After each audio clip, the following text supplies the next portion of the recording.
Welcome. Thank you for tuning in to Turn the Pages on CAN TV.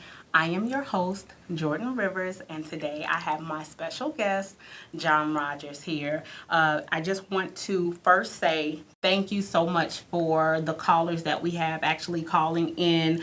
But I want to ask you if you have a comment or a suggestion or even want to piggyback on something that we previously spoke about the last episode, to please call in before 7:20 so that we're able to cover as many calls as possible. We always get a large volume of calls at the last minute. So if you can just call that number down there on the screen, that would be great. And I would love to hear your suggestions and comments.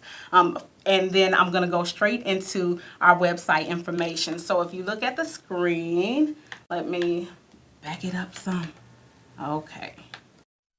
There you go. You can go right to www.turn-the-pages.org if you have any questions, or if you missed any episodes from this season so far. You can go right to turnthepages.org and click on season 1 and see all the episodes from this season. So the topic today is the lack of education and reading the reason why there aren't enough black men building and protecting the communities that are predominantly black? And so, talking about protecting our communities, I want to give John an opportunity to talk about something we discussed last week about his family, something tragic that happened, and I want to give you the floor for that. Oh, thanks so much. I just wanted to reiterate that my family was tragically murdered last week. Malik Bingham, his girlfriend, Tia Jones, and their unborn child, Malaya Bingham. And I'm just asking again, if anyone knows anything, can you please come forward? And you will definitely catch your blessing. So thanks again for allowing me to do that. I appreciate that. No problem. We have to begin to take care of each other because we are a community. And so that's the reason why this whole show exists. And there's so much that I want to cover. But, we only have 25 minutes. So if you have to come back next week, then we know you will.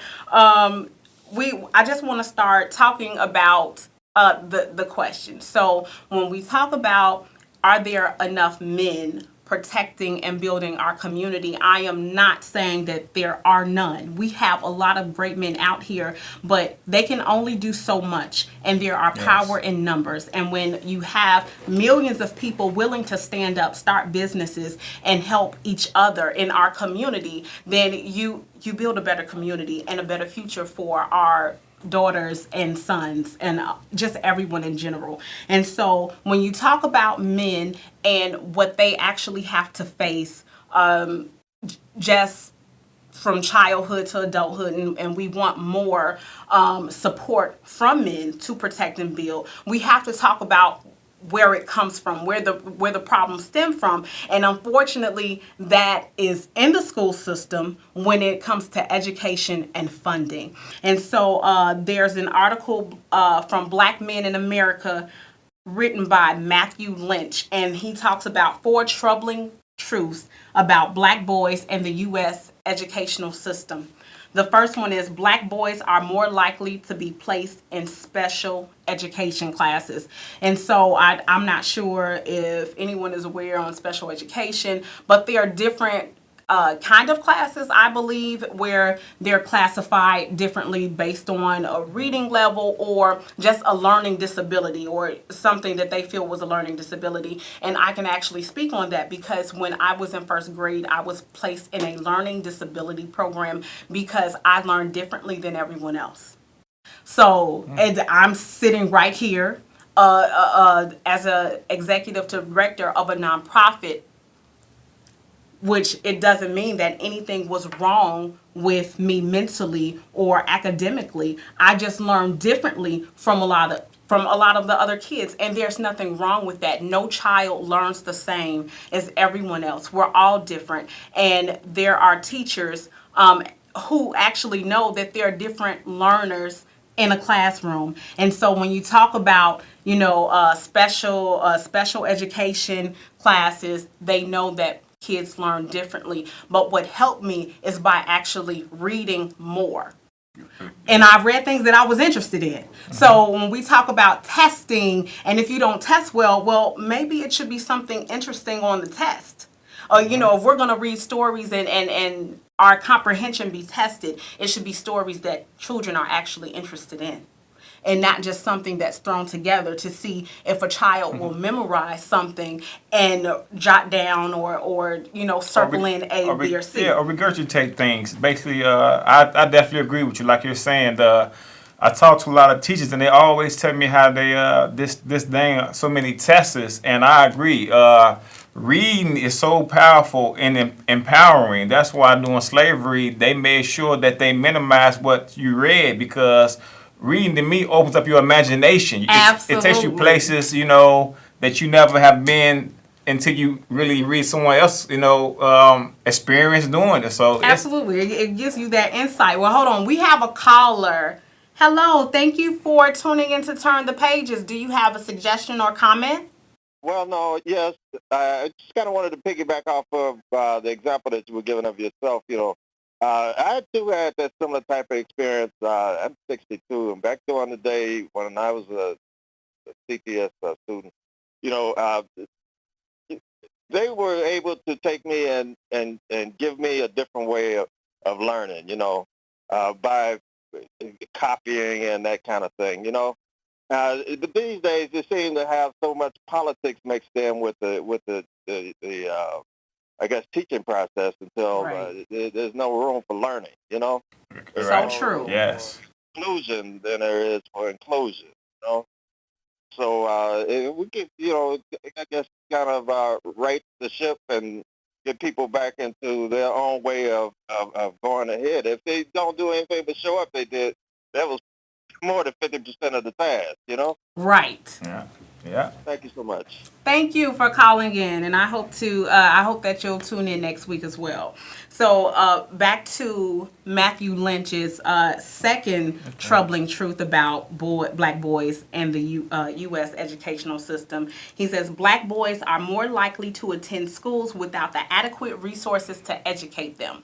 And so I've had teachers on the show where we talked about funding and all of that, great information, probably episode 2 and 3 where we talked to some teachers and they talked to us about the process of how you get the funding and how even in certain instances teachers still need extra dollars just for small support when it comes to the classroom. So we definitely want to encourage and urge parents and the community to support the schools in any way that they can, because it's really important that our kids have proper, adequate resources. Period. Especially when it comes to technology, because right now we're moving so fast in the technology industry, and kids are learning coding and all of these different things when it comes to building websites.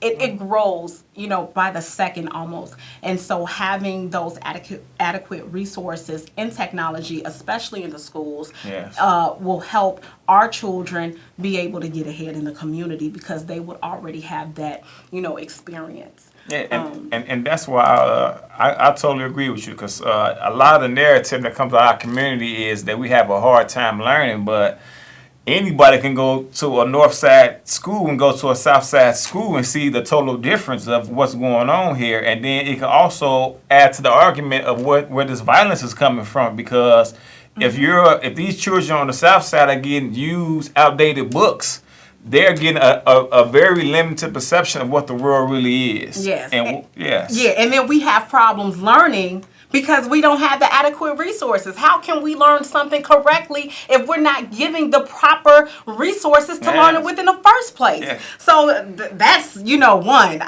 Don't get me fired up today, John. I need you fired up, because sometimes one of my things I say to people all the time is, as I see CPS fight for funding, I always ask too, make sure you're fighting for the correct history to be taught in school. Exactly. Don't just get the money. Make sure you're telling the kids the truth. That way these kids know who they truly are and what they should be doing. And then they'll want to be educated regardless of their circumstances, regardless of what their families may go through. It will only make them stronger and want to work harder to actually be successful. And education and reading has everything to do with success. Yes. Whether people want to admit it or not. They know. You have to be educated on your history. You have to be educated when it comes to math, because you have to know how to invest in your communities financially. If you want to be an entrepreneur, you have to understand money, accounting, still. So that's why math plays a major role in school. Math, reading, science, all of this affects our children. And if we do not do anything about it right now, then we are going to be sadly mistaken in the future. Look at the president we have right now. If education was better than what it has been for the last 20 years, it would be people smart enough not to vote for him. Like, how dare you? Right, that's true. and that goes back with ethics and what's really being taught in school when it comes to understanding the political structure. Because absolutely, a lot of us just know about voting and it's over with, other than understand the judicial, legislative, executive, and how those play a part in your everyday life. Absolutely. So we have a caller. Thank you for calling Turn the Pages. Do you have a comment or a suggestion for us? Yeah, suggestion. I don't want to be only calling and hog the line tonight, but I'm just calling back. Anyway, I wanted to ask, back in the day when I was a student at Chicago Public School, and particularly over at Cooley High School, which was a vocational school at the time, we had programs like CWT, Chicago Work Training. You work a half a day, you go to school a half a day. Like I said, showing up to school was half of the task, And then a lot of times, learning by rote, following and that kind of thing. Opposed to all of this high technology stuff today, it has its place, but I mean that's not the, if the economy shifted again and the Industrial Revolution sort of came back or was resurrected, and people started making steel here in this country and making all of the other supplies that were necessary for the building of all of these 44-plus high-rise buildings, that would sustain, that kind of economy would sustain the livelihood for people. It wouldn't be so much violence, Right. Oh, yeah, no doubt. They have plenty of studies that they know economic growth slows down violence in communities. So it's no doubt, once again, like I said, go up north and tell me how the economic growth has subsided their violence. So it's obvious to anyone who takes the time to study that economics is a way to fight against violence when it comes to youth who are being given guns at an alarming rate, through so-called freight trains stopping in the neighborhood. So a lot of things I always say, they obviously know, but we have to be, like she tells me, empowered to make a difference in our own community, control our own destiny. Absolutely. Thank you for calling in. Thank you so much. Let's talk about the third troubling truth, is that black boys are not reading at an adequate level. I had an entire episode on this. Make your child read. Not for punishment, but as a daily activity. It's almost like working out, because it is. It's a mental workout that everyone needs, not just the child, but everyone, because it does open up your mind to be aware of more things. Even if you're reading just fiction, it plays a major role. It helps your vocabulary. It just does amazing things, and it also helps allow a child or an adult to connect with a situation that they may be going through, and to look at what the characters go through, so that they don't make those same mistakes, or they don't go through it at all. So reading is so very important. And let me just hold on to something, because I'm just like her, advocate of reading. If anybody ever see me on Facebook, I'm always trying to make sure that I tell black people the importance of education and reading when it comes to coming out of slavery. You know what I'm saying? And also knowing who you are, because in history, it's every subject, whether it's economy, math, architecture, you know what I'm saying? And so I'm always telling, black people, read, because I'm a student of Dr. Frances Wilson. And one thing she told me was, turn the TV off. Why? Because you're going to see white, black entertainer, white. And what does that do to your mind? it makes you think less of yourself. It makes you think that you can't be the doctor. Exactly. You can't be the owner of the business. All you got to do is bounce the basketball or throw the football, and you're way more than that. Exactly. I could not agree more. And it wasn't until I've always wanted to be a writer. I just wasn't, I didn't think that it was actually possible. When you look at everybody else, like, oh, it's so many writers and, I don't know if I can do it. But it took going to school with someone and actually them being famous. So I had the opportunity to go to 2 high schools. I went to Paul Lawrence Dunbar on King Drive, and then I went to Kenwood Academy on Lake Park. And so it was night and day. However, when I was able to see someone who looked like me, who walked the same hallway that I walked, and even though I didn't know her personally or have a relationship with her, I said, oh my gosh, we come from the same area. So if she can do it, then I can do it. So it was definitely inspirational. And it's so true. And also, let me touch on once again, one of the greatest gifts that black people gave to the world was reading and writing. Yes. And they created something called a university to teach everybody about the universe. So the oldest book known is by a black man named Ptahhotep. And I would think it'd be empowering for any young black child to know they have a very long history in being authors of magnificent works. Absolutely. Like, we create a lot. Create it all if we really go through all the, go through the documents basically, whether it's the mailbox, the lawnmower, the ice cream, the potato chip, we are some very intelligent people, and we shouldn't be ashamed of that. Absolutely. And if you disagree with anything that we have said, research it. Yes. Don't even Email believe what I me said. and prove us wrong. Yes. And then we won't say it again. Exactly. So research, read. You have to do it. So know your facts. Okay? Please do. So our fourth that we're going to get into is punishment for black boys is harsher than for any other demographic. So we'll say even first-time offenders in schools is harsher than any other demographic. So consider the facts. Black students make up just 18% of children in U.S. preschools, but make up half of those youngsters who are suspended. Oh, yeah. And me being a black man, and me, I also coach basketball, so I deal with youth, a lot of young males in my family, nephews. It's very touching for me because I can recall just recently I saw Gary McCarthy in an interview with Common, and he was telling him how I think 70 to 75% of the prison system was filled with young black men, Absolutely. And that was just heartbreaking because, for one, being a historian of history, I know that the black man was not only in Africa, but the black man was in America before the white man got here. So to hear about this, the slavery and the colonization of my people and seeing that they're being incarcerated and they're being talked about as, not being human thugs and criminals, that's a totally false narrative. That's been, propagated by the oppressor. So I hope that, as we are locked up physically, that we don't be locked up in our minds. So, it's very disheartening for me. It's mental. Yes. And speaking of locked up in your mind, go see Get Out. It's where we don't have enough time to talk about it. Maybe next episode.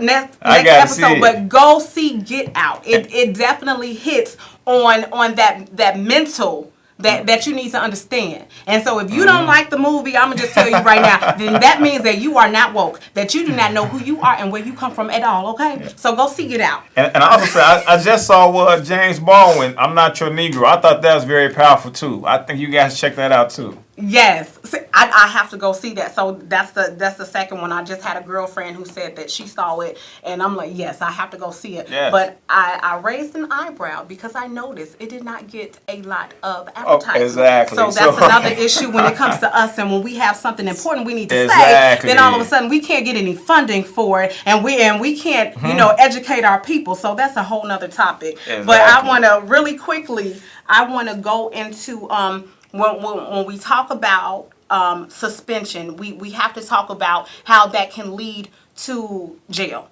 prison. Right, exactly. If you can't read by the 3rd or 4th grade at your reading level, the state begins to fund the prisons because if you're illiterate, then you're going to eventually go to crime in order to make a living for yourself. And when you do that, you're going to get caught. And then you're going to be in prison. And so, and that's how they link it. So instead of Great information. investing more money in the schools to help you read and put you in more special education programs and, create all this, they're investing in jail systems. And so we have a lot of great men who get incarcerated and they come out and they are convicted felons and they cannot get a job sometimes. And so, absolutely. So I wanted to take this time for anyone who watches the show, go to our Facebook page. So that's www.facebook.com/turnthepages .change your life / go there, and we have posted today 136 or 37 companies that actually hire convicted felons. So if you're watching this, go straight to our Facebook page, and I'll make sure that information is posted on our website. And it's so much that I want to talk about today, but we have 5 minutes left. So I'm going to take this time to talk about Chance the Rapper. Let me tell you, he donated $1 million to CPS. And I commend him on his efforts of talking to Government Ronner. Yes. I really do, because he definitely cares about the city. But let me tell you what I don't like. When we talk about building our communities, let's talking about supporting one another and stop pointing the finger at other people who have not made the same movement as Chance. I was so disgusted today to see so many people say, oh, where's D. Wade and where's this person and where's this person? Let me just explain something to you. Everyone who has come from Chicago, who are some sort of celebrity and are millionaires, have donated money far beyond 1 million, some, to our kids. They just do it in different ways. And so when you talk about building a community, the first thing we have to do is stop pointing the finger on who is doing what and this and that. And could you add to them when black people say, what about black on black crime? Because most times people say, what about black on black crime? They're not outside protesting doing anything. They're just pointing the finger. The same people that complain about what another celebrity doesn't do are the same ones who don't help their child with their homework, who will rather watch Love and Hip Hop instead of spending time with their child. They don't show up to the school on teacher-parent conferences. You don't see them volunteer at all. Or they send their kids looking at school any old way without asking for help, but they're very quick to point the finger on what a celebrity doesn't do. But let me tell you something, instead of complaining about what a celebrity doesn't do, if we all came together as a community and took care of our children and each other like we were supposed to do, we wouldn't need any celebrity money. So that's all that I have to say about that right there, because it just really upset me. So we have a caller. Thank you for calling. Do you have any suggestions or comments? Really upset me. Yes, one last comment. Okay. If the African American community has $1 trillion of disposable income, that would repair or build our own infrastructure, maintain our future, actually. Absolutely. Yes. From the elders I talked to, they told me that a lot of trade was taken out of schools after the Marcus Garvey movement. From what they told me, from their experience, they said that the government found out that the main supporters and financial backers of the Marcus Garvey movement was black people with trade. So I guess that's one of the reasons why it was taken to a high level in college compared to the people I know 60 years old told me that they learned wood shop in grammar school, or even learn how to fix airplanes or cars in grammar school. So it was definitely something that they knew was going to empower us economically, knowing how to use our hands to build our economy. Yes. So thank you so much for calling in. I just want to just end. I went on my rant, so thank you for being patient. I felt like Claire Huxtable when she gets mad at her kids and she's going real fast. I felt like her at that moment. But I just want to point out that Kanye West, he has Donda's house. And Donda's House, it hosts a 12-week program providing instructional classes in creative writing, studio recording, health, wellness, education to artists between the ages of 14 and 24 years old. And then we also have Magic Johnson, who has place a number of alternative schools around the U.S. And then we have Commons Organization, which I wrote down, but I can't seem to find my notes. So we do have a lot of celebrities give back, and we have to understand that each celebrity is going to be passionate about something completely different, probably the very reason why they're born. So please be mindful before you speak or post on social media. Everyone needs to be held accountable for the community. So again, I'm your host, Jordan Rivers, and I just want to thank John for coming out Thank you. and being a guest. If you have any questions, you can always call and comment and go straight to our website. So thank you for tuning in, and we hope to see you back next week.